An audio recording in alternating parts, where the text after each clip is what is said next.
Hi everyone, welcome to learning to the आज हम पढ़िबा class 8 polity chapter 1 the Indian constitution भारतर संविधान। फर्स्ट कही in this chapter we are going to begin with football a game many of you have probably heard of और even played. ए chapter रे आमे फुटबॉल रु आरंभ करबा जो गेम को कि जो खेल को तुम हुए तो शुणी थाई पार एमती कि तुम खेली थाई मध्य पार। आज the game suggest this is a game that involves the players fit जमती कि ता ना सूचौछि कि ए खेल रे प्लेयर खेलाड़ी मानक पाद इनवॉल्व थाए। According to the rules of football if the ball touches the arm of any player except the goalkeeper then this is considered a foul। Football खेलार नियम हिसाब से जदि बॉल कौन भी खिलाड़ी आर्म को टच कर एक्सेप्ट गोलकीपर को छाड़ी अन्य कौन खिलाड़ी जब आर्म को टच कर देन से गोटे कनसीडर कराए फाउल खराबली कनसीडर कराए। So if players start holding the football in their hands and passing it around then they are not playing football anymore.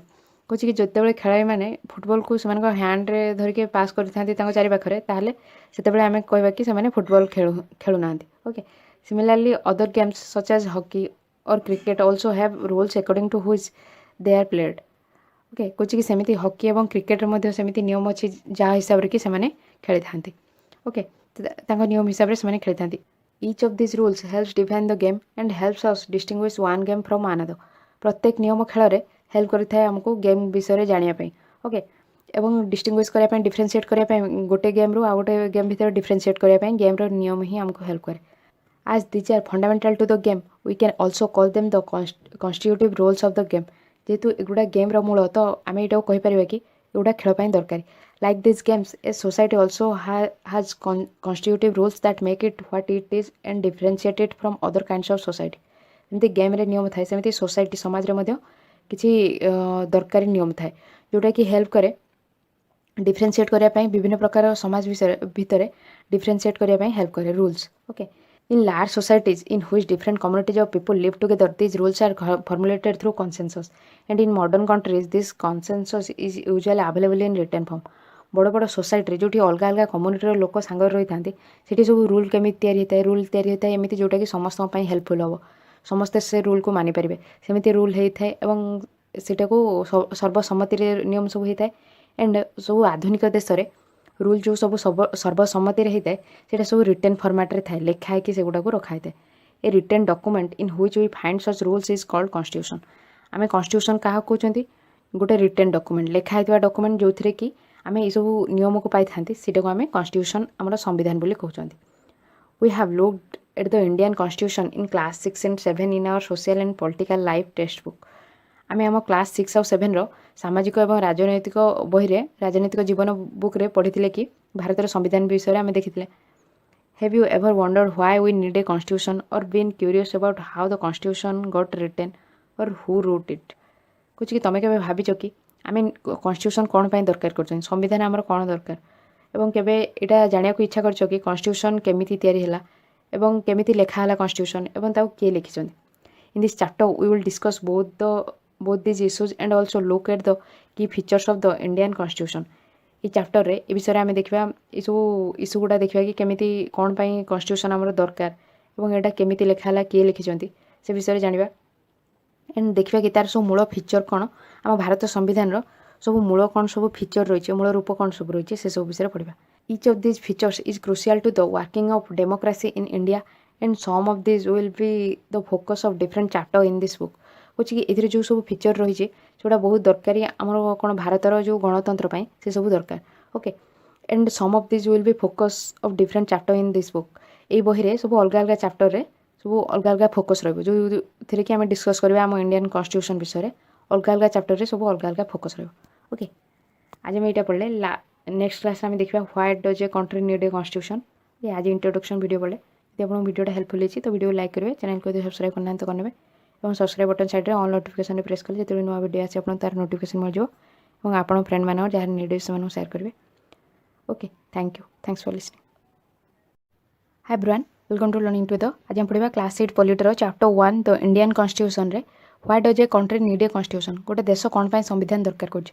आम प्रिवियस क्लास रे देखते जमी गेम्स रे सब गेम रे रूल रेगुलेशन थाए जहाँद्वारा कि गेमटा भल भाव में खेल जापर के भी रूल भांगेनि से समस्त हेल्पफुल हम सेमती गोटे देश चलवाई तार भी किसी रूल्स रेगुलेशन थाए जोटा कि गोटे डॉक्यूमेंट फॉर्मेट रे रिटन फॉर्मेट रे लिखाई थाए सेटा को आम कॉन्स्टिट्यूशन कहते। ओके, गोटे कंट्रीर जो rules regulation basic rule regulation से सब कंट्रीर लोक मानी से हेल्पफुल होता है सेटा को से सब रूल रेगुलेशन को लेकिन फर्म होता है देशर गोटे कन्स्टिट्यूशन टुडे फास्ट कही यहाँ आज हम पढ़ा why does a country need a constitution गोटे देश कौन पाई गोटे संविधान दरकार पड़े okay today most countries in the world have a constitution बर्तमान दुनिया बहुत देश में कन्स्टिट्यूशन अच्छी संविधान अच्छे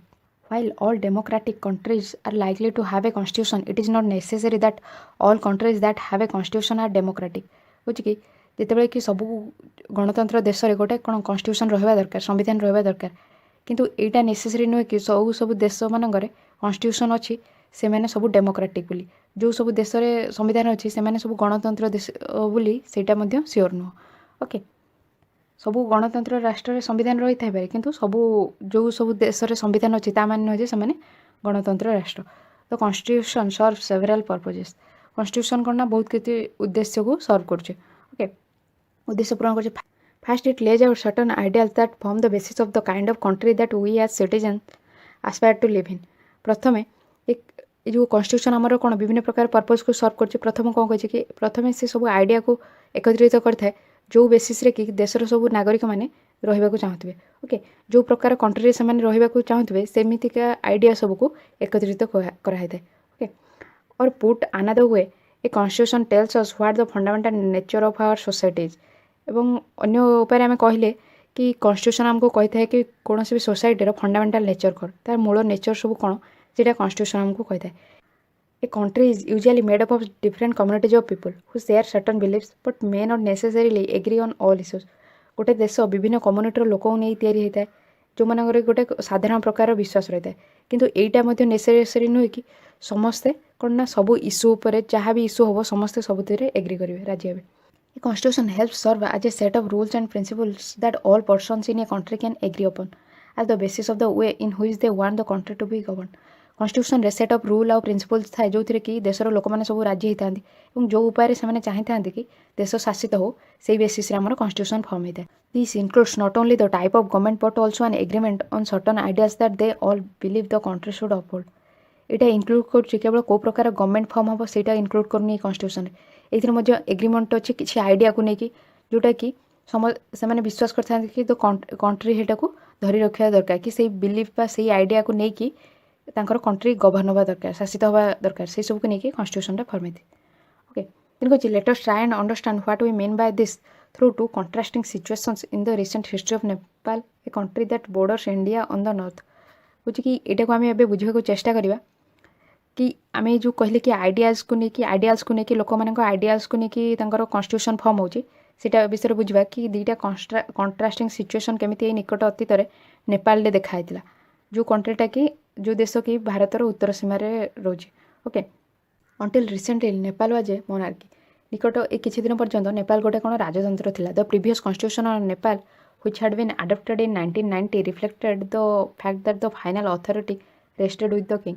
पूर्व जो संविधान थिला नेपाल जोटा कि अडॉप्ट कराइला ग्रहण कराइला 1990 से दर्शाउला कि तांकर मुख्य क्षमता रोचे राजा पाखरे a peoples movement in Nepal fought for several decade to establish democracy लोक मानकर नेपाल लोक मैंने गोटे आंदोलन करते बहुत दशंधि धरी गणतंत्र स्थापन करने and in 2006 they finally succeeded in putting an end to the power of the king और 2006 से फाइनाली सक्सेसफुल हेले राजा शासन को समाप्त करने the people had to write a new constitution to establish Nepal as a democracy लोक मान गोटे नुआ संविधान लिखार जहाँद्वारा कि से नेपाल को गोटे गणतंत्र बोली स्थापना करेंगे the reason that they did not want to continue with the previous constitution is because it did not reflect the ideals of the country that they want Nepal to be and that they have fought for okay से पूर्व जो संविधान थिला ताको continue करने ये चाहून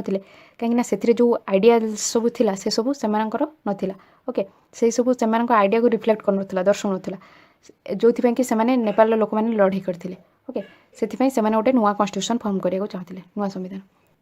आज in the game of football in which a change in the constitutive rules will change the game all together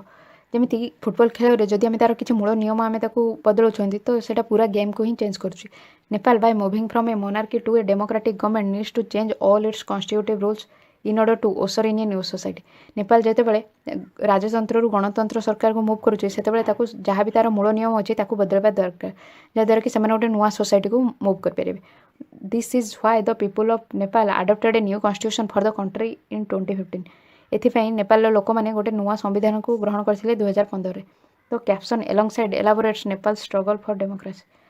जो कैप्शन टाइटल देखी साइड रे सेटा देखो नेपाल स्ट्रगल गणतंत्र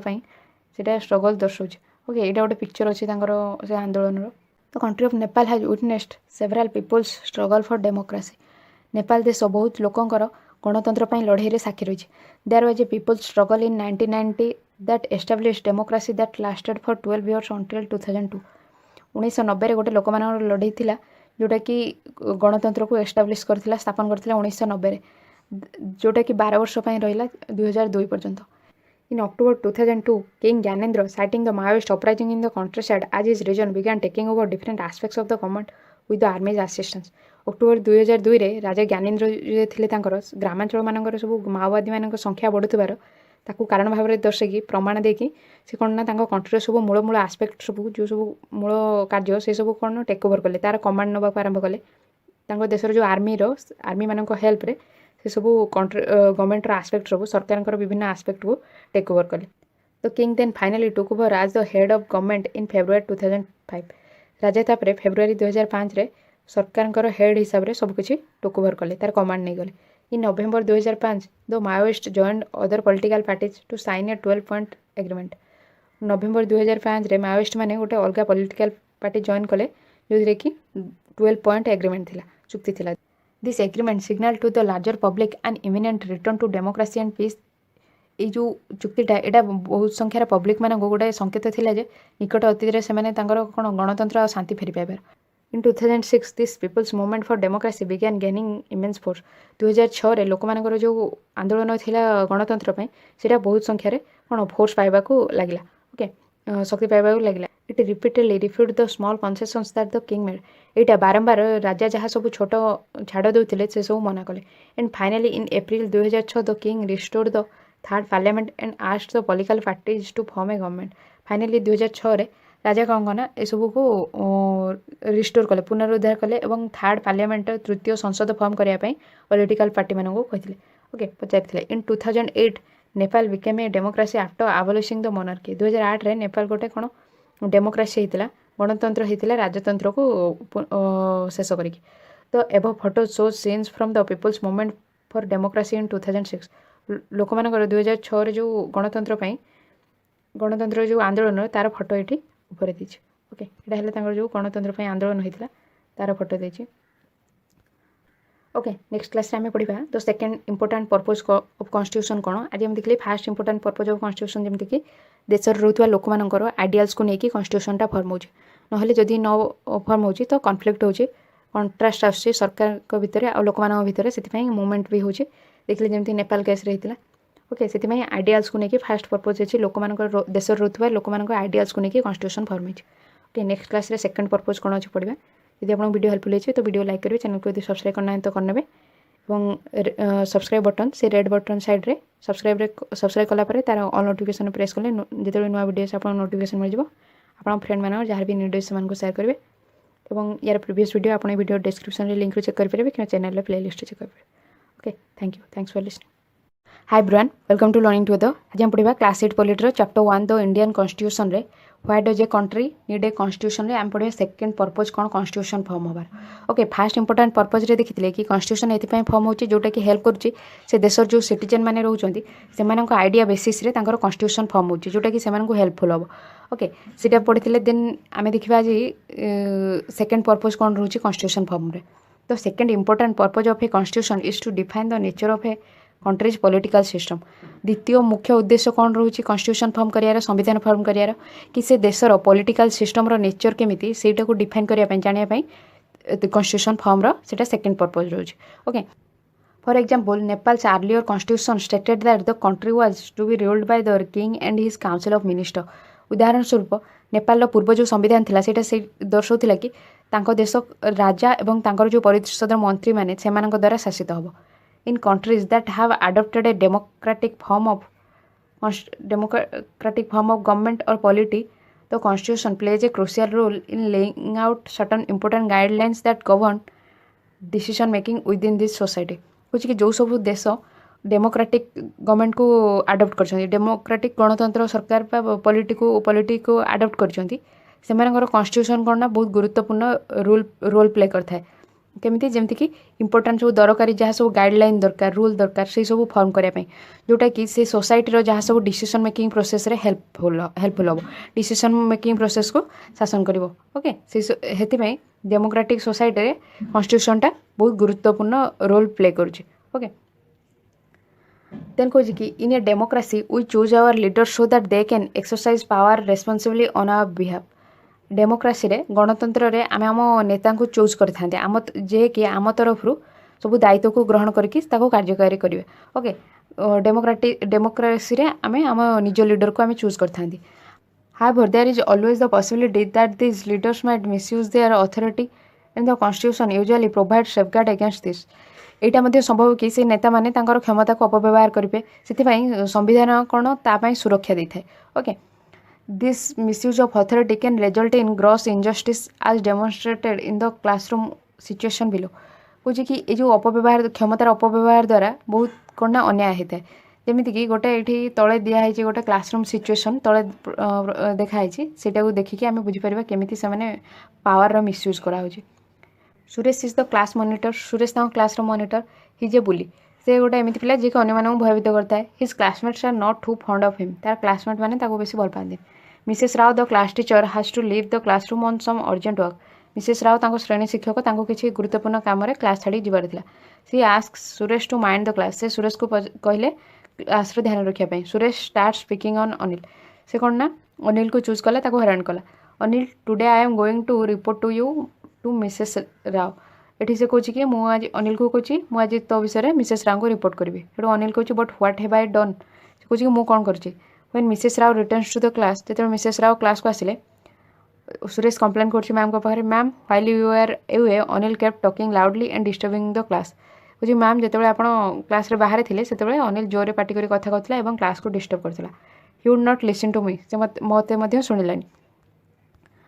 देन कौन कि अनिल ये मैम से अनिल को गाड़ी कर Anil you will have to stay back after school today and write I will not disobey the class monitor 100 times तो मैम अनिल को कहले कि आज तुम स्कूल सरला रही 100 थर लिख कि मु मो क्लास मॉनिटर को आउ डिसोबे करी ओके अमान्य करी से अनिल कह but ma'am I did not do anything कह कि मैम मुझे करी ओके ये कौन सुरेश तार पावर मिसयूज कला आम देखिपुर In democratic societies, the constitution often lays down rules that guard against this misuse of authority by our political leaders. बुझी कि गणतंत्र समाज रे संविधान एमि सब रूल फॉर्म करछि जोटा कि पॉलिटिकल लीडर मानकर तांको क्षमतार अपव्यवहार रक्षा करता है in the case of the Indian constitution about which you will read more later in this chapter many of these laws are contained in the section on fundamental rights कुछ कि भारत संविधान विषय जोटा कि तुम ये चैप्टर रे परे पढ़िबो ओके या परे अच्छे सब पढ़ बहुत किसी लॉ जोटा कि मौलिक अधिकार से सब अंतर्गत अच्छी ओके देखो do you recall the chapter on the Dalit writer Om Prakash Valmiki experience in school from your class 7 book बुझी तुम मन पकई पारछ कि दलित राइटर ओम प्रकाश वाल्मीकि एक्सपीरियंस तुम क्लास 7 बही जो थिला ओके स्कूल एक्सपीरियंस तुम मन पकई पारछ in that chapter we talked about the discrimination Om Prakash faced because he was a Dalit से चैप्टर आम डिस्कसन करथिले कि ओम प्रकाश कौ सब भेदभाव देखी जेहेतु कि से जड़े दलित थे read about how the Indian Constitution guarantees the right to equality to all persons and says that no citizen can be discriminated against on grounds of religion, race, caste, gender and place of birth. तुम मत पढ़ी कि भारत संविधान ये सब guarantee दूसरी कौन ना समानतार अधिकार गारंटी दूसरी जहाँकि लोक कौन भी लोक आम भेदभाव करें ये बेसीस कि कौन भी नागरिक को आम भेदभाव करें कि से कौ धर्मर कौ जाति कि कौ लिंग कि कौ जगार से जन्मग्रहण कर सब नहीं आम भेदभाव करें the right to equality is one of the fundamental rights guaranteed by the Indian constitution समानतार अधिकार गोटे कौन मौलिक अधिकार जोटा कि भारत संविधान द्वारा से गारंटी दिखाई ओके तो आम सेकेंड पर्पज कौन देखिले सेकेंड पर्पज रे देखिले कि एटा सेफगार्ड कर जो पॉलिटिकल लीडर मानकर मिसयूज पावर मिसयूज रु कॉन्स्टिट्यूशन रे रूल फॉर्म होती जोटा कि लोक मानक हेल्प कर ओके कॉन्स्टिट्यूशन डिफाइन कर सेकेंड इंपोर्टेंट पर्पज रे कौन कंट्री रो पॉलिटिकल सिस्टम रो नेचर कौन सेटा को डिफाइन कर ओके सेटा हला second important purpose of constitution okay नहले कौन जदि कॉन्स्टिट्यूशन रे रूल न रहइबो पॉलिटिकल लीडर मानकर मिसयूज पावर मिसयूज उपरे तो सेमाने कौन सेमानकर जहाँ इच्छा हम से करेंगे से आम कॉन्स्टिट्यूशन कौन आम जो इक्वालिटी राइट रोचे राइट टू इक्वालिटी रोचे समस्त को सेटा प्रोवाइड कर तार गारंटी प्रोवाइड कर ओके आज मैं ये पढ़े जब आप वीडियो हेल्पफुल है तो वीडियो लाइक करेंगे चैनल को यदि सब्सक्राइब करना तो करने और आप फ्रेंड मान जहाँ नीड से सेयार करेंगे रेड बटन रे सब्सक्राइब बटन रे क्लिक कलापर ऑल नोटिफिकेशन रे प्रेस कले नुआ वीडियो आसले आपको नोटिफिकेशन मिल जाए ओके नेक्स्ट क्लास आम पढ़ा another important function of constitution form होती अनदर इंपोर्टेंट फंक्शन कौन रोचे okay thank you thanks for listening hi everyone welcome to learning together आज हम पढ़ा क्लास 8 पॉलिटिर चैप्टर 1 तो इंडियन कॉन्स्टिट्यूशन रे why does a country need a constitution रे तार वेरियस पर्पज एबे आमे तार नेक्स्ट पर्पज डिस्कशन करबा या प्रीवियस क्लास रे देखिले कि कंट्री रो कॉन्स्टिट्यूशन फॉर्म होची कंट्री रे रहउतबा सिटीजन मानकर आइडियल बेसिस रे कॉन्स्टिट्यूशन फॉर्म होची केमिति देश रे सेमान रहिया को चाहउचंती से बेसिस रे कॉन्स्टिट्यूशन फॉर्म होची नेक्स्ट देखिले कि कंट्री रो कॉन्स्टिट्यूशन डिफाइन करची पॉलिटिकल सिस्टम को ओके जमीती कि लीडर माने सेमान पावर मिसयूज न करेंगे से कॉन्स्टिट्यूशन रे हमर रूल्स और प्रिंसिपल अच्छे another important function that a constitution plays in a democracy is to ensure that a dominant group does not use its power against others less powerful people और groups आ गोटे मूल function रोचे संविधान रो कि democratic country रे जो okay गणतंत्र राष्ट्र रे डोमिनेंट ग्रुप माने जो माने अधिक शक्तिशाली ग्रुप माने से माने जमिति तांको पावर को लेस पावरफुल ग्रुप बा पीपल मानक एगेंस्ट रे विरुद्ध रे यूज न करेंगे से आम कॉन्स्टिट्यूशन रे रूल अच्छे the story board below demonstrate one such situation in the classroom तले दिखाई स्टोरी बोर्ड देखो कि केमिति गोटे सिचुएशन क्लासरूम रे इथिरे केमिति dominant group less powerful group against रे केमिति तांको पावर यूज कर the games period is about to begin game period आरंभ होता let's play baseball today for a change girls मैंने कहते कि आज आम बेसबॉल खेलवा गोटे चेंज आगुरी से जेकोसी भी खेल खेलुते तो एबे कहते कि आम आज बेसबॉल खेलवा बॉयज मैंने कहते no we will play cricket आम क्रिकेट खेलू then the teacher decides to settle the problem with a show of hands teacher decide कले कि ये प्रॉब्लम को सॉल्व करेंगे कौन से कहले कि हाथ देखापी कि मेजोरिटी पीपुल को अनुसार मेजोरिटी पीपुल जो स्पोर्ट्स खेल चाहिए से हिसाब से डिसीजन निया सेठू बॉयज कहते कि हे वी हैव ओन से कहते आम जीतीगलु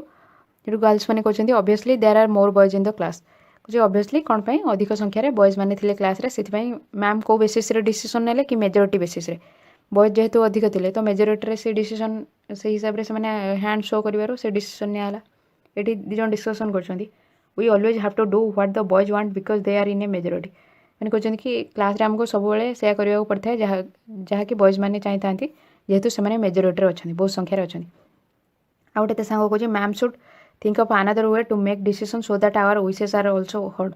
मैम कौन अन्य किसी उपाय भाविया दरकार डिसीजन नापी जहाँद्वारा कि आम विश कौन शुणा जापर देन कहे such unhealthy situation can occur in democratic societies to where a majority can continuously enforce decisions that exclude minorities and go against their interest कुछ एमती खराब सिचुएसन गणतंत्र सोसाइटी हो पाए जोटि कि मेजोरिटी लोक मैंने बारंबार से जो डिसीजन ने से ही ग्रहण करने को कहे और माइनोरिटी को से डिसीजन मेकिंग प्रोसेस रू बाहर करेंगे एक्सक्लूड करदे से मिसेबेनी और इंटरेस्ट को भी कनसीडर कराहबनी ओके जोटा मेजोरिटी चाहते से हिसाब से डिसीजन ने जमीक ये देखिले As the above storyboard illustrates, every society is prone to this tyranny of the majority. जमीक ऊपर स्टोरीबोर्ड देखा कि प्रत्येक सोसाइटी रे टायरानी कौन निष्ठुर बा स्वेच्छाचारी शासन निष्ठुर बा स्वेच्छाचारी शासन मेजोरिटी लोकंकर मेजोरिटी मानकर कर संभावना अच्छे ओके जो कि मेजोरिटी लोक थे से मैंने एमती कौन स्वेच्छाचारी शासन बा निजे डिसीजन नहीं जाए निज हिसाब से सेमती होबार संभावना अच्छे The Constitution usually contains rules that ensures that minority are not excluded from anything that is routinely available to the majority. Constitution रे हमर साधारणतः नियम अछि जोटा कि एटा सुनिश्चित करूछि कि माइनॉरिटी माने कोनोसी भी एमिति जिंसरु एक्सक्लूड हेबेनी बाहर जिबेनी जोटा कि मेजोरिटी लोक माननको कोन बहुत सहजरे अवेलेबल होछि. Another reason why we have a constitution is precisely to prevent this tyranny or domination by the majority of a minority. Okay. Then कौच कि आउ गोटे कारण आम कन्स्टिट्यूशन हबार कि एटा रोकी थाए कि जो मेजोरिटी लोक रोचंती से स्वेच्छाचारी निष्ठुर शासन सेठारु माइनॉरिटी मानक प्रोटेक्ट करता है ओके रक्षा करता है this can refer to one community dominating another that is inter community domination or members of one community dominating others within the same community that is intra community domination दीटा एटा कि दीटा domination देखो गोटे inter community आ गोटे inter community domination रे गोटे कम्युनिटर लोक आ गोटे कम्युनिटर लोक डोमिनेट करथो सेमानकर जहाँ आइडिया सेमानकर जहाँ डिसीजन सेटा को अन्य कम्युनिटी लोक मानक ऊपर इम्पोज करथो जहाँद्वारा कि सेमाने फॉलो करने को बाध्य हेबे ओके जेमति कि अपर कास्ट लोअर कास्ट देखा जाए कि अपर कास्ट लोक मैंने जदि किसी डिसीजन नौछन तो लोअर कास्ट लोक मैंने फॉलो करछंती जेमति हम प्रीवियस चैप्टर पढ़िथिले देन इंट्रा कम्युनिटी डोमिनेशन रे से सेम कम्युनिटी भितर गोटे मेम्बर आ गोटे मेम्बर उपर डोमिनेंट थी जमी गोटे क्लास रे गोटे छुआ आ गोटे छुआ को डोमिनेट करछे सेटा कहिपर आम इंट्रा कम्युनिटी डोमिनेशन ओके दु प्रकार डोमिनेशन देखले देन कहूँ the third significant reason why we need a constitution is to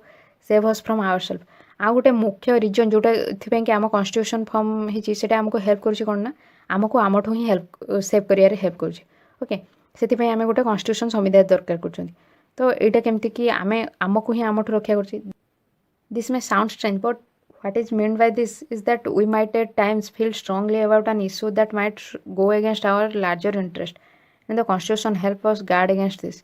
कुछ कि एटा अद्भुत शुणा जाए किंतु एटा कहबार अर्थ है कि बेले बेले कौन आम एमती डिसीजन नहीं था जोटा कि लार्जर इंटरेस्ट अधिक संख्यार लोक मान इंटरेस्ट को सेटा कौन सामान हेनी ओके कहीं सेटा कौन आम जहाँ फिल करते से हिसाब से आम डिसीजन नहीं जाते से इश्यू को लेकिन किंतु लार्जर इंटरेस्ट को हेल्प करन था लार्जर इंटरेस्ट विरुद्ध जाए से क्षेत्र में संविधान आमको हेल्प करता है ओके ए सुरक्षा देता है look at the story board below to understand this better तले दिखाई स्टोरी बोर्ड को देख यहाँ भल भाव बुझे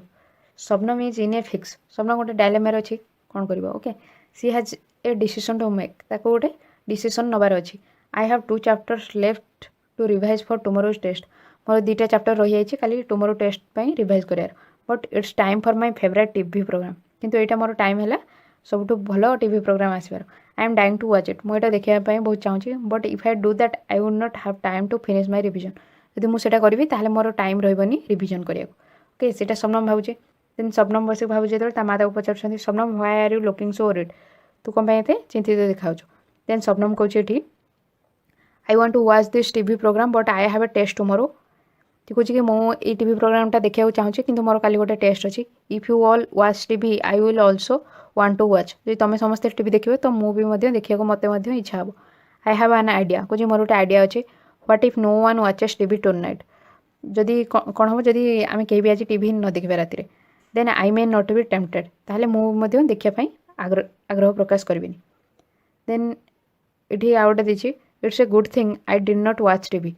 से एग्जाम हल भावुँ कि यहाँ भल है कि मुझे टीवी देखिली there are so many questions from the last 2 chapter से जो लास्ट 2टा चैप्टर बहुत सारा क्वेश्चन आसी ओके ये कहूँ कि similarly the constitution helps us to protect against certain decision that we might take that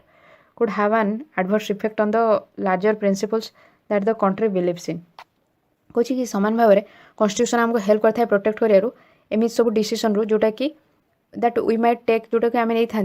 जोरा कि खराब इफेक्ट हम लार्जर प्रिंसिपल को लार्जर प्रिंसिपल जो अच्छी देशर यहाँ खराब हो पाए से आमको कन्स्टिट्यूशन प्रोटेक्ट करता है ओके जोटा कि कंट्री बिलीव करुए जोटा कि लार्जर इंटरेस्ट को प्रोटेक्ट करियो से जदि आम किसी एमती डिसीजन नौ जोटा कि से बिलीव को हार्म पहुँचाऊँगी तो से कन्स्टिट्यूशन आमको हेल्प करता है for example it is possible that many people who live in a democracy might come to strongly feel that party politics has become a acrimonious that we need a strong dictator to set this right okay उदाहरण स्वरूप एमती हो पारे कि that many people who live जो लोक मैंने सब कौन गणतंत्र देश में रोचे से बेले बेले स्ट्रांगली फिल करुवे कि जो पार्टी पॉलिटिक्स होची सेटा कौन आक्रिमोनियस आक्रिमोनियस कौन दिक्तवा तीव्र हो जाए जो कि आमको गोटे स्ट्रांग डिक्टेटर है कि जे एकछत्रवादी शासक से कहूँ एकछत्रवादी शासक दरकार जे कि ठीक कर okay Swept by this emotion, they may not realize that in the long run, dictatorial rule goes against all their interest. ये इमोशन में बही जाकि से रियलाइज करें कि जो एकछत्रवादी शासन सब नियम से सब कौन इंटरेस्ट एगेन्स्ट जाऊँच विरुद्ध जाऊँच ओके डिक्टेटरशिप रूल कौन होता है एकछत्रवादी शासन में राजा जे शासन करता सी कौन କାହାର ବି ଆଡ଼ଭାଇସ୍ ନେଇନଥାନ୍ତି, ତାଙ୍କର ଯାହା ଇଚ୍ଛା ହେଇଥାଏ ସେଇ ହିସାବରେ ସେମାନେ ଡିସିସନ୍ ନେଇଥାନ୍ତି। ସେଥିପାଇଁ ଏଇଟା ଲଙ୍ଗ୍ ରନ୍ରେ ଆମ ଇଣ୍ଟରେଷ୍ଟ ନୁହଁ, କାହିଁକିନା ଗଣତନ୍ତ୍ର ରାଷ୍ଟ୍ରରେ ଆମ ଇଣ୍ଟରେଷ୍ଟ ହିସାବରେ ସିଟିଜେନ୍ମାନଙ୍କ ଇଣ୍ଟରେଷ୍ଟ ହିସାବରେ ଡିସିସନ୍ ନିଆଯାଇଥାଏ। A good constitution does not allow this whims to change its basic structure. ଗୋଟେ ଭଲ ସମ୍ବିଧାନ ଏସବୁ ଆକସ୍ମିକ ଭାବନାକୁ ତାର ବେସିକ୍ ଷ୍ଟ୍ରକ୍ଚରକୁ ଚେଞ୍ଜ କରିବାକୁ ଦେଇନଥାଏ। Okay, it does not allow for the easy overthrow of provisions that guarantee right of citizens and protect their freedom. ଏଇଟା ମଧ୍ୟ ଆଲାଉ କରିନଥାଏ କି ସହଜରେ କୌଣସି ପ୍ରୋଭିଜନକୁ ଚେଞ୍ଜ କରିବା ପାଇଁ ଯେଉଁଟାକି ସିଟିଜେନ୍ ମାନଙ୍କର ରାଇଟ୍କୁ ପ୍ରୋଟେକ୍ଟ କରିଥାଏ। ଓକେ, ସେଇଥିର ଗ୍ୟାରେଣ୍ଟି ଦେଇଥାଏ। From the above discussion you will understand that the constitution plays a very important role in democratic society. ये ऊपर डिस्कसन तुम देखिल कि कन्स्टिट्यूशन बहुत गुड़े गुरुत्वपूर्ण भूमिका ग्रहण करुच्ची डेमोक्रेटिक सोसाइटी गणतंत्र समाज रे। ओके, देन एटी कहूँ let us recap the reasons why the constitution plays an important role in democratic societies by recalling the constitutive rules that you have read about through this examples. कुछ कि वर्तमान आम मन पकेबा कि केमिति संविधान गोटे गुरुत्वपूर्ण भूमिका ग्रहण करुच्ची गणतंत्र समाज रे। रिकल करके कन्स्टिट्यूटिव कौन सब गुरुत्वपूर्ण रूल अच्छी से सब को लेकिन जोटा कि आम पढ़िले एग्जाम्पल साहाଯ୍ୟରେ से सबको आम मन पकेबा। कन्स्टिट्यूटिव रूल कौन रोचे? The people of Nepal adopted a new constitution after the success of people's movement of democracy. लोक नेपाल लोक मैंने गोटे नुआ कौन संविधान ग्रहण करते आपणे आफ्टर तांकर सक्सेस है जो आंदोलन गणतंत्र जो आंदोलन करते सक्सेस होगापर से गोटे नुआ कन्स्टिट्यूशन आडप्ट करते। Constitutive rules is lays down ideals that define the kinds of country that we want to live in. तार मूल रूल सब कौन एसेंशियल रूल कौन है कि एमती गोटे इट लेज डाउन आइडियाल्स से सब आइडिया को सब गैदर करते जोटा कि डिफाइन करथिला कि कौ प्रकार देश रे सेमाने रहिया को चाहूचंती। Suresh the class monitor wrongly picks on Anil his classmate. Suresh जे कि क्लास मॉनिटर थिला से तार क्लासमेट अनिल को हैरान करथिला क्लास रे। एठी कन्स्टिट्यूटिव रूल रोची कि constitution defines the nature of the political system of the country. Country रो पॉलिटिकल सिस्टम रो नेचर कौन हो सेटा को डिफाइन करछि कन्स्टिट्यूशन, जेमति कि कई पावर रो मिसयूज न करिवे। देन नेक्स्ट एग्जांपल थिला the girls do not get to play basketball because the boys are a majority in class. Class रे बॉयज माने मेजॉरिटी थिबारु गर्ल्स माने बास्केटबॉल खेल पाइ नथिले। एठी कन्स्टिट्यूटिव रूल कौन थिला कि एनश्योर करिवो कन्स्टिट्यूशन दैट कि मेजॉरिटी माने कोन तांकर पावर को माइनॉरिटी को अगेंस्ट रे मिसयूज करबेनी। एठी constitution plays in a democracy is to ensure that the dominant group does not use its power against others, less powerful group or people. Okay, less powerful group or people को against जमते समान को power को misuse न करिवे सेटा मध्ये constitution ensure करछि। Shabnam decides to revise her chapter instead of watching TV. Shabnam cone TV देखिया बदले तार चैप्टर रिवाइज करिया को डिसाइड कला। एथिरे कन्स्टिट्यूटिव रूल्स कोन देखिथिले कि constitution is to save us from ourself. आमठो ही हमको सेव करूछि। जदि आम किसी एमती डिसीजन नौ जोटा कि लंग टर्म रे लार्जर इंटरेस्ट को कौन हर्ट कर प्रोटेक्ट करुच्ची कन्स्टिट्यूशन। इनको now let us try and understand the ways in which the above points get translated into certain ideals and rules by studying some key feature of the Indian constitution. कुछ कि वर्तमान आम बुझा चेष्टा करिया कि ऊपर जो आम पढ़िले सब पॉइंट्स से गुड़ा केमती ट्रांसलेट होती विभिन्न आइडिया और रूल्स को केमती जानिबा कि इंडियन कन्स्टिट्यूशन रो केतेक फीचर विषय पढ़ी। ओके, नेक्स्ट पढ़िबा आमे द इंडियन कन्स्टिट्यूशन की फीचर कौन रोज। ओके, आज आम ये पढ़ले। यदि आपको वीडियो हेल्पफुल हो तो वीडियो लाइक करेंगे, चैनल को यदि सब्सक्राइब करना तो करने और आपन फ्रेंड मानकर जहाँ भी नीड अच्छे से शेयर करेंगे। सब्सक्राइब बटन साइड रे ऑल नोटिफिकेशन प्रेस कले नुआ वीडियो आसले आपको तार नोटिफिकेशन मिल जाए। ओके, अन्य वीडियो सब आप वीडियो डिस्क्रिप्शन में चेक करेंगे कि चैनल प्लेलिस्ट चेक करेंगे। Okay, thank you, thanks for listening. Hi everyone, welcome to learning together. आज हम पढ़िया class 8 polity chapter 1 the Indian constitution रे the Indian constitution key features. भारतीय संविधान रो मुख्य सब विशेष गुण कौन रही से विषय पढ़ा। ओके, विशेष कौन क्यारेक्टरिस्टिक को लेकिन भारत संविधान तैयारी से विषय पढ़ा। By the beginning of the 20th century the Indian national movement had been active in the struggle for independence from British rule for several decades. कुछ कि 20th century आरंभ विंश शताब्दी आरंभ में भारत जातीय आंदोलन यहाँ कौन ना सक्रिय था कौन पाई कि ब्रिटिश मान शासन स्वाधीनता पाइबापी ये संघर्ष चलता बहुत दशंधि धरिकी ये संघर्ष चलता। During the freedom struggle,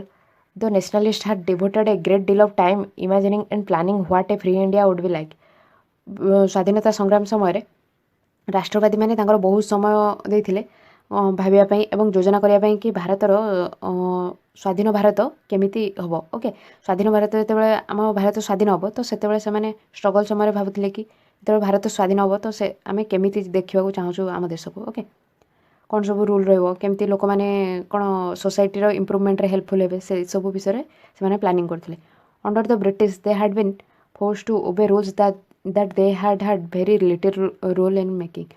British शासन बेले से कौन बाध्य होते नियम मानिया जोटा कि बहुत कम रोल था आम देश को कौन अग्रगति करने विकसित करने ए बहुत कम रोल था देन कौच the long experience of authoritarian rule under the colonial state convinced Indians that free India should be a democracy in which everyone should be treated equally and be allowed to participate in government. जो बहुत दिन धरी authoritarian strict rule रही है सेटा जो बहुत दिन धरी से एक्सपीरियंस करते से कौन जानले कि जितेबाला आम भारत स्वाधीन हम स्वाधीन भारत केमी हम ना यहाँ गोटे डेमोक्रेसी हम गणतंत्र हम okay what remain to be done then was to work out the ways in which a democratic government would be set up in India and the rules that would determine its functioning से कौन रही setup करने कौन रही करने को कि विभिन्न प्रकार वे कौ उपाय आम जो गणतंत्र सरकार रही है केमी आम सेटअप करें कार्यकारी करवा और तार सब कौन नियम रही है जोटा कि हेल्प कर सरकार कार्य करने हेल्प कर सब नियम से सब सेटअप करवा रही है this was done not by one person but by a group of around 300 people who became members of the constituent assembly in 1946 and who met periodically for the next 3 years to write India's constitution कौच कि जो constitution form है आमर यहाँ केवल जनकर कार्य नाला ये पाखापाखि गोटे ग्रुप ऑफ पीपल माने पाखापाखि 300 जन लोक से सदस्य थे ओके तो कॉन्स्टिट्यूएंट असेंबली जो गोटे सदस्य मान जो सभा होता से गोष्ठी में पाखापाखि 300 लोक थे यहाँ फर्म होता के 1946 ओके एंड जो मैंने कि तापर 3 वर्ष जाए बारंबार भेटी आम भारतर संविधान को लिखापी ओके पाखापाखि 300 जन को लेकिन कॉन्स्टिट्यूएंट असेंबली फॉर्म होता जो मैंने कि कॉन्स्टिट्यूशन को लिखी these members of the constituent assembly had a huge task before them constituent assembly जो सब सदस्य थे आगे बहुत गोटे बड़ कम था करने ओके कहीं आम इंडिया गोटे डाइवर्स कंट्री विभिन्न कल्चर विभिन्न रिलीजन लोक विभिन्न भाषा कहूबा लोक रोच तो यही कंट्री केमी से कॉन्स्टिट्यूशन सेटअप करेंगे जोटा कि समस्त को हेल्पफुल हम से आगे ये गोटे बड़ टास्क था the country was made up of several different communities who spoke different languages belong to different religions and had distinct cultures आम देश कौन विभिन्न प्रकार कम्युनिटीर लोक रोचते जो मान कि लैंग्वेज अलग भाषा अलग से कही था सब रिजन में अलग अलग लैंग्वेज थाए अलग अलग धर्मर लोक रही था से अलग अलग कल्चर थाए also when the constitution was being written India was going through considerable turmoil जिते संविधान लिखाई से कौन इंडिया रे बहुत किसी प्रोब्लेम चलता ओके प्रोब्लेम चलता डिस्टर्बांस होता जमीक से देशटा पार्टीशन हो इंडिया और पाकिस्तान रे जो पार्टीशन से समय होता the partition of the country into India and Pakistan was imminent some of the princely states remain undecided about their future in the socio economic condition of the vast mass of people appear dismal से पाखापाखि समय देश विभाजन होता भारत और पाकिस्तान को जो सब राजा जो स्टेट को राज्य को जो मैंने शासन करते से कौन निष्पत्ति नहीं से फ्यूचर को लेकिन देश में मिसवाई से सब विषय से कौन डिसाइड करते and the socio economic condition सामाजिक और अर्थनैतिक परिस्थिति आम देश से बहुत लोकंर बहुत खराब थी ओके जिते कि आम देश स्वाधीन होता all of this issues played on the minds of the members of the constituent assembly as they drafted the constitution यही सब इश्यू जो मैंने कि कॉन्स्टिट्यूशन असेंबली मेंबर थे सदस्य थे से मन में सब इश्यू चलता ओके ये सब प्रोब्लेम चलता कि केमी सब को आम सल्व कर they rose to the occasion and gave this country a visionary document that reflects a respect for maintaining diversity while preserving national unity से एमती गोटे ओकेजन को आसिले जो इंसिडेंट को आसिले जिते कि गोटे विजनरी डॉक्यूमेंट तैयारी कले जोटा कि बहुत भल डॉक्यूमेंट कहीपर अवास्तव कहीपर बहुत भल डॉक्यूमेंट जोटा कि हेल्प करता आम देशर कौन एकता को रक्षा करने को एवं जो डाइवर्सिटी अच्छी विभिन्नता रक्षा करने को ये डॉक्यूमेंटा हेल्पफुल होता ओके से डॉक्यूमेंट रे ये सब ड्राफ्ट होता कि से ड्राफ्ट डॉक्यूमेंट रे ये सब थिला जोटा कि हेल्प कर देशर एकता रक्षा को एवं जो विभिन्नता को रक्षा करने को the final document also reflects their concern for eradicating poverty through socio economic reforms as well as emphasizing the crucial role the people can play in choosing their representatives जो फाइनल डॉक्यूमेंट से दर्शाऊँ कि केमी देश दारिद्र्य को मूलोत्पाटन कर सामाजिक और अर्थनैतिक उन्नतिकरण द्वारा देश दारिद्र्य को दूरीकरण कर ଏବଂ ତା ସହିତ ସେମାନେ ମଧ୍ୟ ଗୁରୁତ୍ୱ ଦେଇଛନ୍ତି କି ଲୋକମାନଙ୍କର ରୁଲ୍ କେତେ ରହୁଛି, ଲୋକମାନଙ୍କର ରୁଲ୍ ବହୁତ ଇମ୍ପୋର୍ଟାଣ୍ଟ ରହୁଛି ତାଙ୍କର ରିପ୍ରେଜେଣ୍ଟେଟିଭ୍ ଚୁଜ୍ କରିବାରେ, ତାଙ୍କର ଯେଉଁ ପ୍ରତିନିଧିକୁ ସେମାନେ ଚୁଜ୍ କରୁଛନ୍ତି ଓକେ, ସେସବୁକୁ ଚୁଜ୍ କରିବାରେ ମଧ୍ୟ ତାଙ୍କ ରୋଲ୍ଟା ବହୁତ ଗୁରୁତ୍ୱପୂର୍ଣ୍ଣ ରହୁଛି। ଓକେ, ଏଇଟାକୁ ମଧ୍ୟ ମାନେ ସେ କନଷ୍ଟିଟ୍ୟୁସନ୍ ଯେଉଁ ଫାଇନାଲ୍ ଡ୍ରାଫ୍ଟରେ ଦର୍ଶାଇଛନ୍ତି। ଲିଷ୍ଟେଡ୍ ବିଲୋ ଆର୍ ଦ କି features of the Indian constitution. ତଳେ ଦିଆହେଇଛି କ'ଣ ଭାରତୀୟ ସମ୍ବିଧାନର ସବୁ ବିଶେଷ ଗୁଣ ସବୁ ତଳେ ଦିଆହେଇଛି। While reading this, keep in mind the above mentioned concerns of diversity, unity, socio-economic reform and representation that the author of this document were grappling with. ଯେତେବେଳେ ତୁମେ ଏଗୁଡ଼ା ପଢ଼ିବ ତୁମେ ମନେ ରଖିବ କି ଯାହା ସବୁ ଉପରେ ମେନସନ୍ କରାହେଇଥିଲା ବିଷୟ, ଯେଉଁ ସବୁ ବିଷୟ ବିଷୟରେ, ଯେମିତିକି ବିଭିନ୍ନତା, ଏକତା, ସାମାଜିକ ଅର୍ଥନୈତିକ ଉନ୍ନତିକରଣ ବିଷୟରେ ଏବଂ କେମିତି ପ୍ରତିନିଧି ଚୁଜ୍ କରିବ ସେହିସବୁ ବିଷୟରେ ଯାହା ସବୁ ଲେଖକ କହିଛନ୍ତି। Okay, at the author of this document were grappling with, ଯେଉଁଟାକି ଲେଖକ ଏସବୁ ଜିନିଷକୁ ସବୁ ଦୃଢ଼ ଭାବରେ କହିଛନ୍ତି, ସେସବୁ କଥାକୁ ତୁମେ ମନେ ରଖିବ ଯେତେବେଳେ ପଢ଼ିବ, ଏଇ ନେକ୍ସଟ ଯାହା ସବୁ ପଢ଼ିବ ସେଥିରେ ମନେ ରଖିବ। Try and understand the ways in which they try to balance this concerns with their commitment to transforming independent India into a strong democratic society। ଚେଷ୍ଟା କର ଏବଂ ବୁଝ କି କେମିତି ସେମାନେ ଏସବୁ ଉପରୋକ୍ତ ବିଷୟକୁ ବାଲାନ୍ସ କରିବାକୁ ଚେଷ୍ଟା କରିଛନ୍ତି, ସନ୍ତୁଳନ କରିଛନ୍ତି ଏବଂ କେମିତି ସେମାନେ ସ୍ୱାଧୀନ ଭାରତକୁ ଚେଞ୍ଜ କରିଛନ୍ତି, ଟ୍ରାନ୍ସଫର୍ମ କରିଛନ୍ତି ଗୋଟେ କ'ଣ ଶକ୍ତିଶାଳୀ ଏବଂ ଗଣତନ୍ତ୍ର ସମାଜରେ ତାଙ୍କ ପ୍ରତିଶ୍ରୁତି ଦ୍ୱାରା ସେମାନେ କେମିତି ଟ୍ରାନ୍ସଫର୍ମ କରିଛନ୍ତି ସେଇଟାକୁ ତୁମେ ଚେଷ୍ଟା କର ବୁଝିବାକୁ। ଓକେ, ସେଇଟା ସେ କହିଛି। ନେକ୍ସଟ ହେଉଛି ଫେଡେରାଲିଜିମ୍। ଏଇଟା ଆମେ ନେକ୍ସଟ କ୍ଲାସ୍ରେ ପଢ଼ିବା, ଷ୍ଟାର୍ଟ କରିବା ପଢ଼ିବା। ତ ଆମେ ଦେଖିଲେ କି କନଷ୍ଟିଟ୍ୟୁସନ୍ ଆସେମ୍ବଲି ଆରାଉଣ୍ଡ 300 ମେମ୍ବର୍ସ ଥିଲେ ଯେଉଁମାନେ କି ହେଲ୍ପ କରିଥିଲେ କନଷ୍ଟିଟ୍ୟୁସନ୍ ଫର୍ମେସନ୍ରେ। ଓକେ, ତ ସେମାନେ ମେନ୍ ଏଇଟାକୁ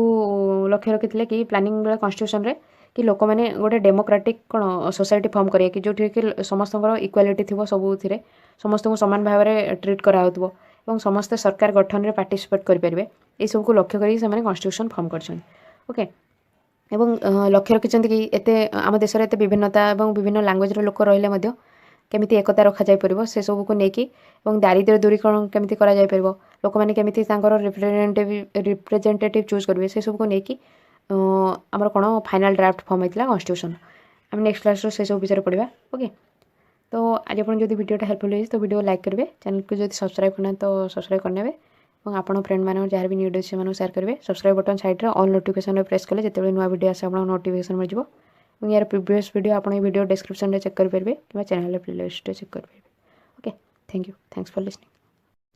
high bran, welcome to learning to the. ଆଜି ଆମେ ପଢ଼ିବା କ୍ଲାସ୍ 8 ପଲିଟିର ଚାପ୍ଟର 1 ଦ ଇଣ୍ଡିଆନ୍ କନଷ୍ଟିଟ୍ୟୁସନ୍ରେ ଫେଡେରାଲିଜିମ୍ କି ଫିଚର୍ସ ଆଜି ପଢ଼ିବା। ତ ଆମେ ପ୍ରିଭିୟସ୍ କ୍ଲାସ୍ରେ ଦେଖିଥିଲେ କି ତା'ର କି ଫିଚର୍ସ ଯେଉଁ ରହୁଥିଲା କ'ଣ ଫେଡେରାଲିଜିମ୍ ଅଛି ଏବଂ କନଷ୍ଟିଟ୍ୟୁସନ୍ ଯେତେବେଳେ ଫର୍ମ ହେଇଥିଲା ମେମ୍ବରମାନେ କନଷ୍ଟିଟ୍ୟୁଏଣ୍ଟ ଆସେମ୍ବଲିର ମେମ୍ବରମାନେ ଏଇସବୁ ଜିନିଷକୁ ଧ୍ୟାନ ରଖିଥିଲେ କି ୟୁନିଟି ଡାଇଭର୍ସିଟି କେମିତି ମେଣ୍ଟେନ୍ ରହିବ, ସୋସିଓ ଇକୋନୋମିକ୍ ରିଫର୍ମ କେମିତି ହେବ, ଏସବୁ ଜିନିଷକୁ ଲକ୍ଷ୍ୟ କରି ସେମାନେ କ'ଣ ଫର୍ମ କରିଥିଲେ କନଷ୍ଟିଟ୍ୟୁସନ୍। ତ ଆଜି ପଢ଼ିବା ଆମେ କି ଫିଚର୍ସ ସବୁ କ'ଣ ରହିଛି ସେଥିରେ। First federalism. ଫେଡେରାଲିଜିମ୍ କ'ଣ? This refers to the existence of more than one level of government in the country. Federalism ଦର୍ଶାଉଛି କି ଗୋଟେରୁ ଅଧିକ ସ୍ତରର ସରକାର ରହିବା, ଗୋଟେ ଦେଶରେ ଗୋଟେରୁ ଅଧିକ ସ୍ତରର ସରକାର ରହିବାକୁ ସେଇଟାକୁ ଦର୍ଶାଉଛି federalism. In India we have governments at the state level and at the centre. ଆମ ଭାରତରେ ସରକାର ଅଛି, ରାଜ୍ୟ ସ୍ତରରେ ମଧ୍ୟ ଅଛି, କେନ୍ଦ୍ର ସ୍ତରରେ ମଧ୍ୟ ସରକାର ଅଛି। Panchayati Raj is the third tier of the government and you have read about this in your class 6 book. ହେଉଛି କି ପଞ୍ଚାୟତି ରାଜ ହେଲା ତୃତୀୟ ସ୍ତର, ସରକାରର ତୃତୀୟ ସ୍ତର, ଯେଉଁ ବିଷୟରେ କି ତୁମେ କ୍ଲାସ୍ 6 ବୁକ୍ରେ ପଢ଼ିଥିଲ। ଓକେ, ତ ଆମ ଇଣ୍ଡିଆର ଦେଖୁଛନ୍ତି କି 3ଟା ସ୍ତରର ଗଭର୍ଣ୍ଣମେଣ୍ଟ ରହୁଛି, ଗୋଟେ ସେଣ୍ଟ୍ରାଲ୍ ଗଭର୍ଣ୍ଣମେଣ୍ଟ ରହୁଛି, ଆଉ ଗୋଟେ ଷ୍ଟେଟ୍ ଗଭର୍ଣ୍ଣମେଣ୍ଟ ରହୁଛି ଆଣ୍ଡ ଆଉ ଗୋଟେ ପଞ୍ଚାୟତି ରାଜ ଗଭର୍ଣ୍ଣମେଣ୍ଟ ରହୁଛି। ସବୁଠୁ ଉପରେ ରହୁଛି ସେଣ୍ଟ୍ରାଲ୍ ଗଭର୍ଣ୍ଣମେଣ୍ଟ କେନ୍ଦ୍ର ସରକାର, ତାପରେ ରହୁଛି ରାଜ୍ୟ ସରକାର ଷ୍ଟେଟ୍ ଗଭର୍ଣ୍ଣମେଣ୍ଟ, ଦେନ୍ ରହୁଛି ପଞ୍ଚାୟତି ରାଜ, ଯେଉଁ ପଞ୍ଚାୟତ ସବୁ ରହୁଛି ସେଇଟା ହେଲା କ'ଣ ଥାର୍ଡ଼ ଟାୟାର ରହୁଛି ଗୋଟେ ଗଭର୍ଣ୍ଣମେଣ୍ଟର, ତୃତୀୟ ସ୍ତର ରହୁଛି। ବେଶୀ କ୍ଷମତା ରହୁଛି କ'ଣ ସେଣ୍ଟ୍ରାଲ୍ ଗଭର୍ଣ୍ଣମେଣ୍ଟର, ଷ୍ଟେଟ୍ ଗଭର୍ଣ୍ଣମେଣ୍ଟର ବି ବହୁତ କ୍ଷମତା ରହୁଛି ତାଙ୍କ ଷ୍ଟେଟ୍ର ଯାହା ସବୁ ରୁଲ୍ ଫର୍ମ କରିବା ପାଇଁ। ଦେନ୍ ପଞ୍ଚାୟତି ରାଜ ଯେଉଁଟା ରହୁଛି ସେଇଟା ରହୁଛି ତୃତୀୟ ସ୍ତରର ଗଭର୍ଣ୍ଣମେଣ୍ଟ ରହୁଛି ଆମର। ଦେନ୍ କହୁଛି we looked at the functioning of the state government in your class 7 book and this year we will read more about the central government. ତୁମ କ୍ଲାସ୍ 7 ବୁକ୍ରେ ଆମେ ସରକାର ଯେଉଁ କାର୍ଯ୍ୟ ବିଷୟରେ ପଢ଼ିଥିଲେ ତୁମ କ୍ଲାସ୍ 7 ବୁକ୍ରେ, ଆଉ ଏଇ ବର୍ଷ ଆମେ ପଢ଼ିବା କ'ଣ ସେଣ୍ଟ୍ରାଲ୍ ଗଭର୍ଣ୍ଣମେଣ୍ଟ ବିଷୟରେ, କେନ୍ଦ୍ର ସରକାର ବିଷୟରେ ଅଧିକ ପଢ଼ିବା। The vast number of communities in India meant that a system of government needed to be devised that did not involve only persons sitting in the capital city of New Delhi and making decisions for everyone। କହୁଛି କି ଭାରତର ଯେଉଁ vast community, ବହୁତ ସାରା ଯେଉଁ community ରହୁଛି ସେଥିପାଇଁ ଗୋଟେ ସରକାରର ଗୋଟେ ସିଷ୍ଟମ୍ ଦରକାର ଯିଏକି ଭାବିଚିନ୍ତି ସବୁ योजना करिपरिबो ना कि केवल जड़े लोक ही आम देशर राजधानी न्यू दिल्ली रे बसी ही सबू डिसीजन नेबे निजे निजे ओके समस्त से केवल नुहे कि गोटे लोक ही सब डिसीजन नब समस्त ये आम गोटे सिस्टम दरकार सरकार ओके देन कहूँ instead it was important to have another level of government in the state so that decisions could be made for that particular area या व्यतीत आम गोटे ही केवल सिस्टम न रखिकी जदि आम एमती करें कि स्टेट लेवल राज्य स्तर में सरकार रहिबो ओके यहाँ बहुत दरकार कि आउ गोटे गवर्नमेंट रहा दरकार राज्य स्तर जे कि डिसीजन नहीं पारिबो तांको पार्टिकुलर एरिया से राज्यर जहाँ सब डिसीजन हम राज्य सरकार से सब डिसीजन नहीं पारिबो ओके से आमको राज्य सरकार भी दरकार While each state in India enjoys autonomy in exercising power on certain issues, subjects of national concern require that all of these states follow the laws of the central government. बुझी कि जितेबाला प्रत्येक राज्य तांको जो स्वायत्त शासन मिली सेटा को निजको जो निजे शासन कर जो क्षमता मिली से शक्ति को से कौन विभिन्न इश्यूरे यूज कर उपभोग कर कौन डिसीजन नबारे किंतु जितेबाला नेशनल कंसर्न आसुच्छी जातीय स्तर किसी विषय आसुच्छी सेतेबाला प्रत्येक राज्य को